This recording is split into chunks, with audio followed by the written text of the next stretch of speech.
Here's the absolute truth about why two-division undefeated world champion, Mexican Ecuadorian superstar boxer David Benavidez and his father, Jose Benavidez Sr., are talking the way they're talking as far as Terrence Crawford, the undefeated pound-for-pound #1 best fighter in the world, 4-division world champion, 2-division undisputed world champion, superstar boxer who'll be a first ballot Hall of Famer once he retires, with a record of 41 wins, no loss, no draw, 31 wins by way of knockout. Here's why David Benavidez, who is 30 wins, no loss, no draw, 24 wins by way of knockout himself, is saying the things that they're saying regarding Terrence Crawford and what style he's going to bring to the ring against a guy they have been chasing for years in 4-division world champion, who is a first ballot Hall of Famer himself once he retires, 2-time undisputed super middleweight, and put a red or yellow circle around what I just said, a 2-time undisputed super middleweight world champion. That's the division that David Benavidez has ruled for years and was considered the best fighter at 168 since 2019 or 2018. When he beat Ronald Graville, David Benavidez was considered the best super middleweight in the world until this fighter, who is 63 wins, 2 losses, 2 draws, 39 wins by way of knockout, decided to make that his home in Saul Canelo Alvarez. David Benavidez and Jose Benavidez are saying that Terrence Crawford doesn't have a chance. David Benavidez went as far as to say that Terrence Crawford will shockingly use the Tom and Jerry style against Terrence Crawford. Here's the real reason why. The reason why is because they are upset, for one, that they have not landed the fight. It's not any ill will towards Terrence Crawford. It's the fact that they never landed the fight, and they feel like Canelo Alvarez is fighting Terrence Crawford because he's a cherry pick, for one. And for two, they feel like Terrence Crawford has gotten an opportunity that they earned for years and didn't get.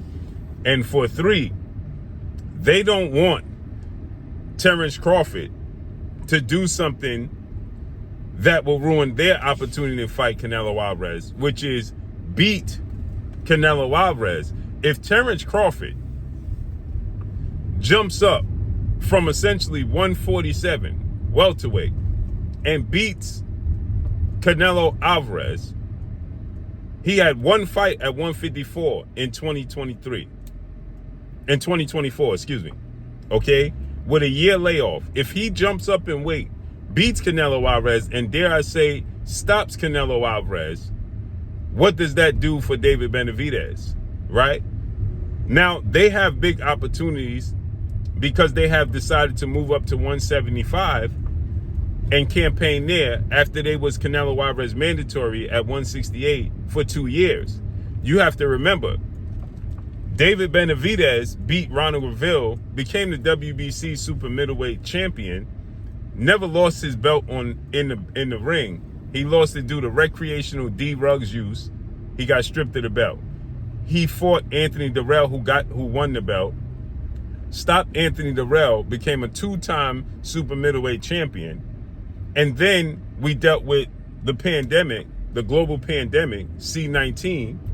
And then everything was closed. He missed weight, lost his belt on the scale. And then Canelo Alvarez saw an opportunity not to have to go through the 6'2",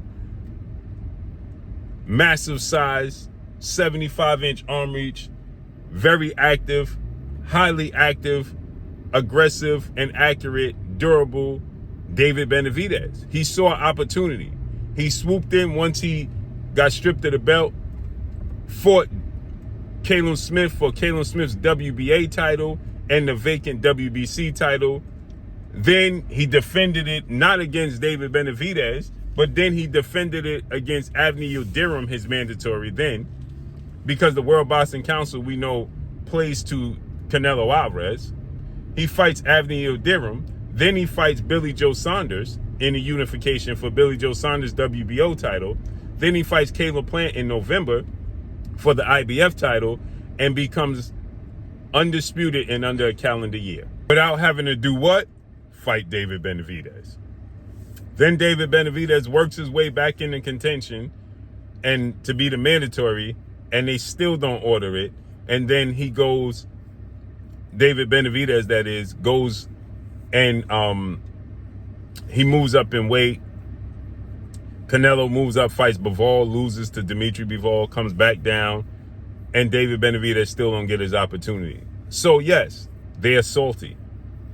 And yes, they're saying that's going to be a bit of a Tom and Jerry fight. I love the Benavidez. They both know this, Jose and David, right? Great dudes. But they're both salty because they believe that Terence Crawford is getting the opportunity that they deserve. And if Terence Crawford beats Canelo Alvarez, right, what does that do for them? They still got Dimitri Bivol. They still got Artur Beterbiev. They got Anthony Yard in November. Big opportunities. But they never land the Canelo Alvarez fight. And if they do get the Canelo Alvarez fight after Terence Crawford beats him, because, see, you got to understand, Terence Crawford becomes undisputed. He's a first ballot Hall of Famer. But this makes him he's already a shoe-in as a first ballot Hall of Famer. This makes him a slam dunk, 2 feet to be a first ballot Hall of Famer. He'll be one of 3 guys to be lineal champion in at least 4 weight classes.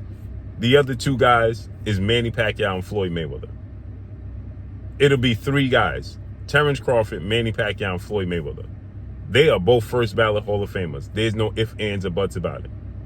Then it makes him a 5-division champion, like those guys. Then it makes him undisputed in 3 separate weight classes, the first male to do so. Historic. And he's going to vacate the belts. He's 38. He ain't going to fight David Benavidez. So their opportunity, if they get Canelo Alvarez, is tainted now. That's why.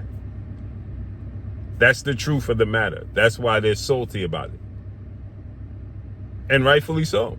They should be salty. They 1,000% should be salty that Terence Crawford got the opportunity before they got it. They should be salty. They waited in line to be the mandatory. They did everything they were supposed to do. They fought who they were supposed to fight. And he strategically maneuvered around them, and nobody enforced it. So they're well in their right to be salty. They should be. I don't believe it's no ill will towards Terence Crawford. They just salty about the situation, period. And that's all I got for y'all.